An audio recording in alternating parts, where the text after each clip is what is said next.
Hello there, this is the World News at 12 on Voice of the People, 90.3 FM. My name is Ijeoma Innocent and these are the top stories. Plateau Speaker swears in 9 out of 16 APC lawmakers.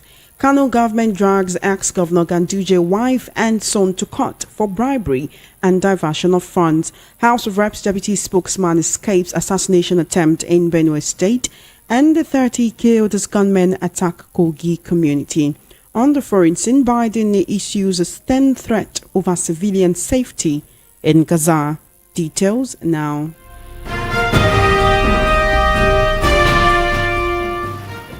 Thank you for staying with us. The World News at 12 begins with the Speaker of the Plateau State House of Assembly, Gabriel Dewan, officially inaugurating 9 out of the 16 lawmakers on the All Progressives Congress APC platform. The swearing-in ceremony took place early today in Jos, the state capital. One of the members from Jos East was selected to serve as the Deputy Speaker of the Assembly.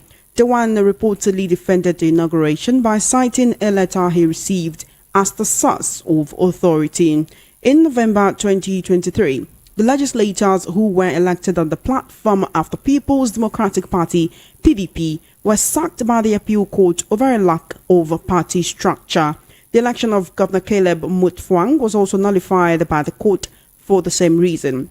However, his sack was reversed by the Supreme Court on January 12. The Apex Court had ruled that the appeal court erred in its judgment. This has put the state Assembly in a state of uncertainty as the sacked 16 PDP members have insisted on retrieving their legislative seats in the House of Assembly based on the Supreme Court judgment on the Plateau state governorship dispute.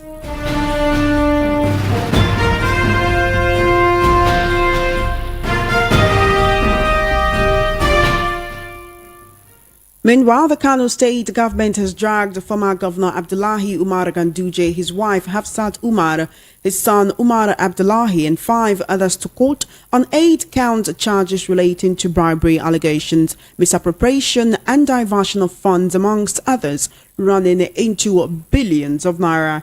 This was contained in a charge sheet dated April 3rd with a 15 prosecution witness list attached. One of the counts said that the former governor sometime between the period of January 10, 2016 at Kano in the Kano Judicial Division while serving as governor of the state and being a public servant in the government of Kano State, corruptly asked for and received the sum of $200,000 as benefit for himself from Tinubu to prevail on the commission to resign the decision and prioritize the welfare of the people. The minority leader Kingsley Chinda stated this in a statement released yesterday. You will recall that the Nigerian Electricity Regulatory Commission had on Wednesday announced the new tariff for electricity customers in Band A from 68 naira per kilowatt hour to 225 naira. Band A customers are reportedly offered an average daily electricity supply of 20 hours, although many complain they do not get up to that. In the statement, Mr. Chinda described the hike as abrupt, adding that it places an unbearable burden on the already strained populace, exacerbating economic hardships and widening the chasm of inequality. He said it is inhuman and evil. He also said the hike is coming at a time when Nigerians are still grappling with the challenges of fuel subsidy removal. The legislator also disagreed with the position of the commission that the hike affects only a certain class of consumers. Mr. Chinda said while the Nigerian government is removing all subsidies, governments of major economies are introducing several forms of subsidies to help their citizens.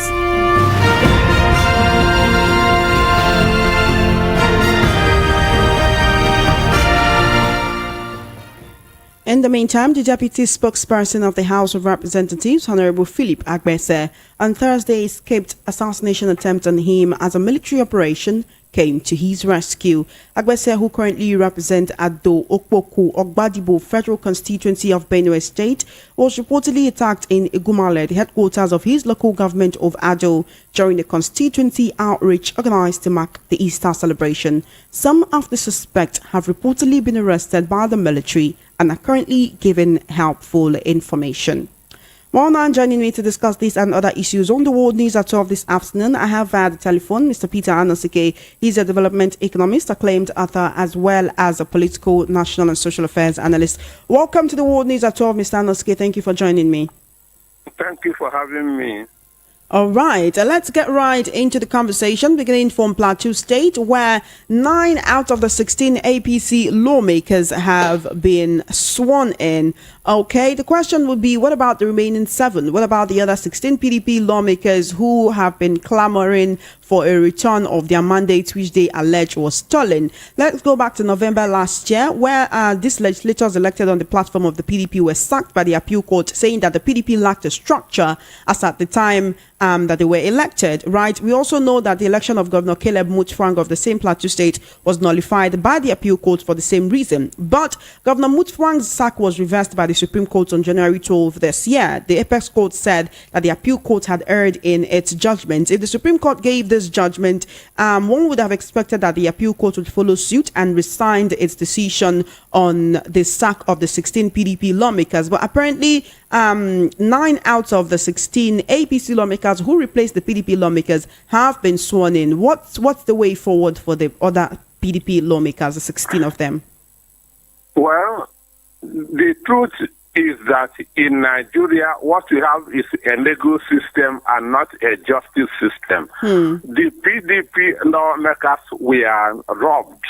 That is robbery. And one unfortunate thing is that the House of Assembly, House of Representatives, and the Senate petitions end at the appeal court. It doesn't get to the Supreme Court. So that is why they cannot proceed above the appeal court. But it is very, very unfortunate that this is happening. Even the same fate will have befriended the governor, if not that the Constitution says that the presidential and the governorship petitions should end at the Supreme Court. So what happens there is robbery, and it's very, very unfortunate that the mandate of the people of Plateau State we are now being given to wrong people. So it is a very, very sad development in our country, in our democracy, and so on and so forth. We know that before now, the Speaker of the House had said he would not inaugurate, he would not swear in any of them, whether from the PDP or from the APC. We know that the PDP lawmakers had picketed the State House of Assembly, saying they wanted to go in and resume their sitting as lawmakers. What do you think changed, that made the Speaker finally say, okay, you know what, let me swear in 9 of these people? What about the remaining 7?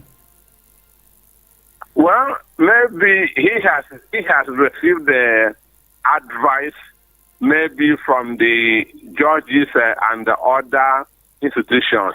The truth is that House of Assembly petitions doesn't go, it stops at the appeal court. So that is why, that's the reason why the robbery is standing.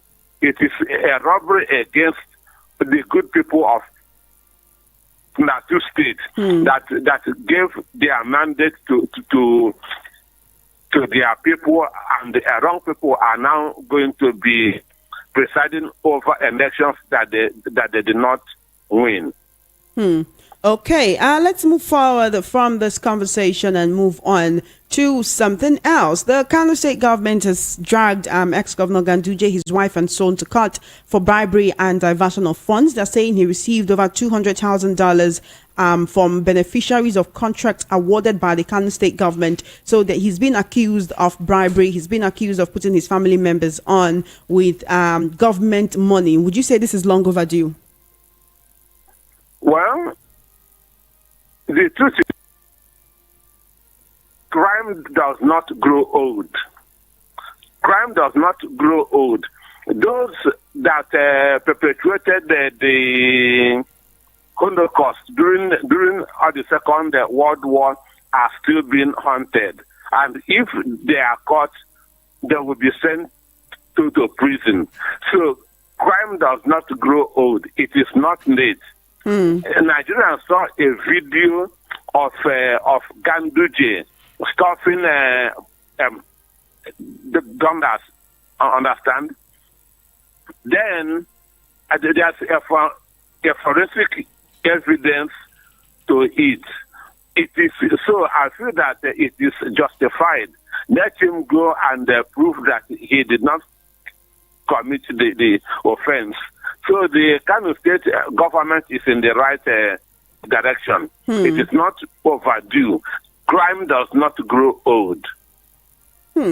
Crime does not grow old. Okay, then let's move forward from that conversation and talk about the elephant in the room, what almost everyone is talking about right now, and Nigerians can't seem to understand why this is. The electricity tariff hike, the Reps Minority Caucus is saying that it is inhuman, it is evil, and it is insensitive. How can you remove, two subsidies in a space of just about a year? Went from fuel subsidy and now electricity. They are saying, okay, people on band A will have to pay from 68 naira per kilowatt hour. You have to pay 225 naira. That is more than 100% increase. That's more than 200% increase in the amount people will be paying for electricity now. So you get fewer units. The amount of electricity you used to buy for 10,000 naira, you would get so much. You get just a little over 25% of that now for the same amount.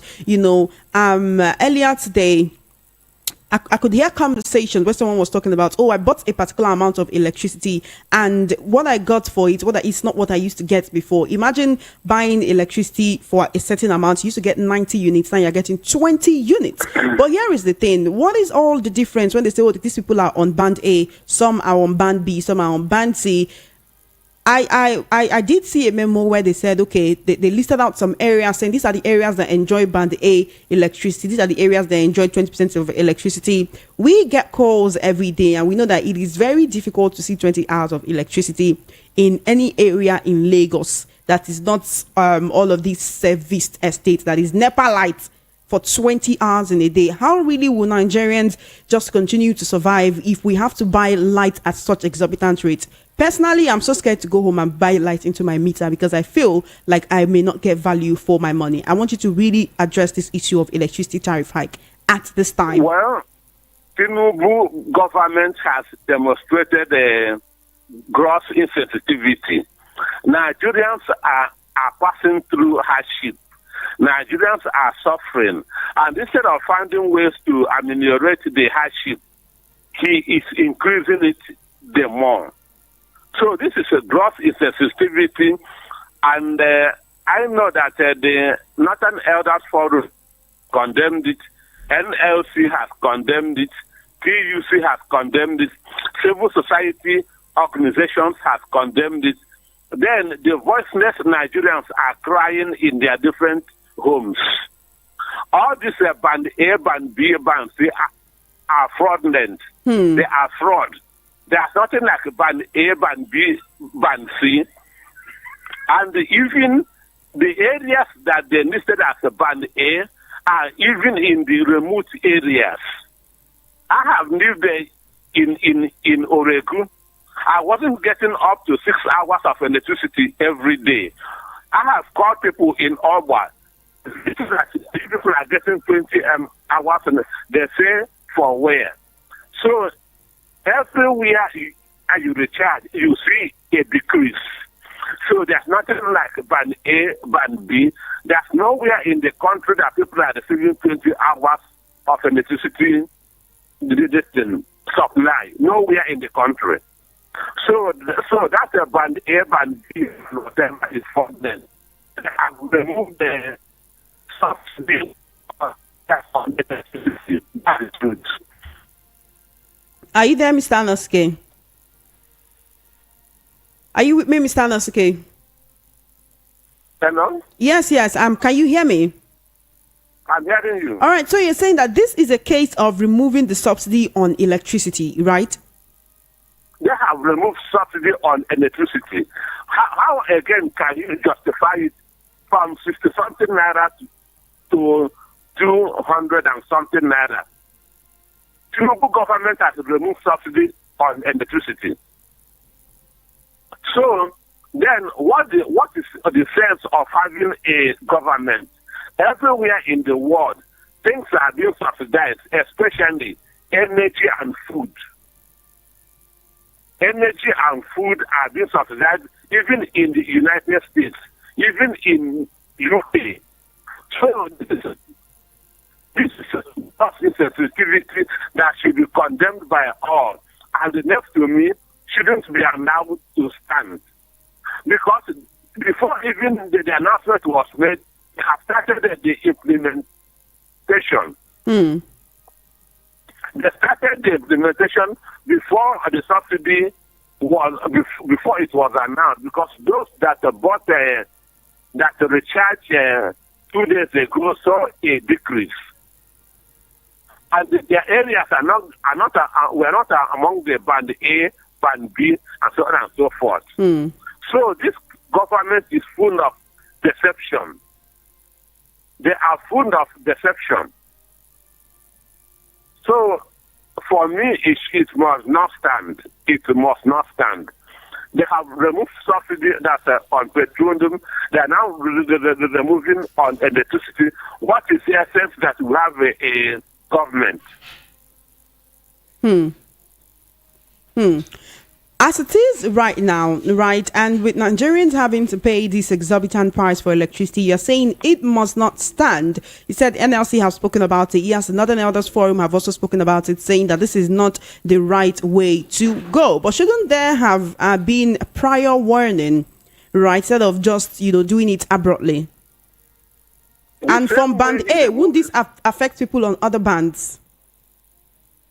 There's nothing like band A, band B. Go to EKDC. Go to IKDC. There's nothing like a band A, band B. People in Ogwa, are they having 20 hours of electricity? People in Ikorodu, are they having 20 hours of electricity? People in Oregu, are they having 20 hours of electricity? The answer is no. So that band A, band B, it doesn't exist. It doesn't exist. So this is a fraud. It is fraud. It is fraud. So this is how they say, because they cannot grow the economy. What they are now doing is to be taxing the people. Understand me? Because this is the only way they can raise money to do what they want to do. So the truth is that the government has removed subsidy on electricity. That is it. Okay, talking about removing subsidy on electricity, we know that the subsidy on fuel was removed, and Nigerians have more or less acclimatized to that. Do you expect, with all of this outcry? Wait, Ijeoma, you cannot acclimatize to suffering. You cannot acclimatize to pain. Nigerians are we have not acclimatized to anything. Nigerians are still suffering. Nigerians are still feeling the pain. So you cannot acclimatize to hunger. There is no denying that, yes, the pain is still being felt, but is the uproar as it was in the beginning? Well, because some people are fasting at the moment. Some people are fasting, understand? And this man doesn't want to help people at all. What he has done is to double the suffering. Buhari with Nigerians with cane. Tinubu had now come with a scorpion. Okay. It seems you're waxing biblical, but let's take an about turn, right? When you talk about, okay, this is how it was in Buhari's administration, are you saying that it was better than it is right now? For me, Buhari's administration has become better than Tinubu's administration. Buhari's administration has become far better than Tinubu's administration. The suffering now is far above what people went through under Buhari's administration. Can we expect that to change anytime soon? There's nothing on ground that will change it. They have not made any iota or foundation that is going to change what we are going through at this point in time. Okay. Rather, instead of things changing, it's going to get worse. Companies cannot operate. Understand me? Nobody can make profit under this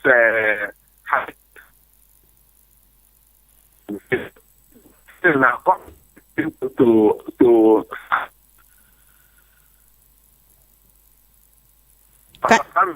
Can you hear me, Mr. Noske? Yes. Yes. We seem to be experiencing network glitches, but I can hear you so much better now. I say there's nothing to show that things will get better because no company can make profit under this high electricity tariff. It will increase the cost of production of any business. And when your cost of production do this, so very soon companies will begin to sack. So he is taking us back, not forward. Okay, Mr. Noske, as much as we want to continue the conversation, our time is fast spent and we need to leave. Thank you so much for joining me on the World News at 12 this afternoon. I really appreciate it. Thank you for having me. Have an amazing day. You're still listening to the World News at 12 right here on Voice of the People 90.3 FM. In a tragic development, gunmen have reportedly killed scores of people in a recent attack in Kogi State. The latest attack happened in Agojeju-Odo, a community in the Omala Local Government Council in Kogi East Senatorial District. VOP News gathered that the armed assailants surrounded the community and proceeded to open fire, causing fatalities and setting houses ablaze. An anonymous community leader who narrowly escaped the attack disclosed that the residents were taken by surprise. 27 bodies have been recovered and local vigilantes have embarked on a search mission in the surrounding bushes for individuals who are unaccounted for. The Kogi State Police Public Relations Officer SP William Ovie Aya confirmed the occurrence to journalists, stating that the Commissioner of Police promptly deployed the tactical squad to the location in order to restore normalcy. On the foreign scene, President Joe Biden has threatened to condition support for Israel's offensive in Gaza on it taking concrete steps to protect aid workers and civilians. Biden is seeking for the first time to leverage U.S. aid to influence Israeli military behavior. The report said Biden's warning, relayed in a call with Prime Minister Benjamin Netanyahu yesterday, came after a deadly Israeli attack on World Central Kitchen aid workers, with Israel saying the attack was a mistake. The action spurred new calls from Biden's fellow Democrats to place conditions on U.S. aid to Israel. But Biden, who's been a supporter of Israel, has resisted pressure to withhold aid or halt the shipment of weapons to the country. However, the warning marks the first time he's threatened to potentially condition aid, a development that could change the dynamic of the nearly 6-month-old war. And that's it on the World News at 12. Just before we wrap up, let's take a look at the top stories again. You heard that Plateau Speaker has sworn in 9 out of 16 APC lawmakers. Kano State government drags ex-governor Ganduje wife and son to court for bribery and diversion of funds. House of Reps deputy spokesman escapes assassination attempt in Benue and the 30 killed as gunmen attack Kogi community. On the foreign scene, Biden issues a stern threat over civilian safety in Gaza. And that is a wrap on the World News at 12. My name is Ijeoma Innocent. Please follow our social media handles at VOP903 FM. For coverage of your live events and brand news mentioned on our news bulletins, do send a mail to news@voiceofthepeople.ng. Good afternoon and thank you for listening. To stay tuned, up next is Matters with Ikami Jude.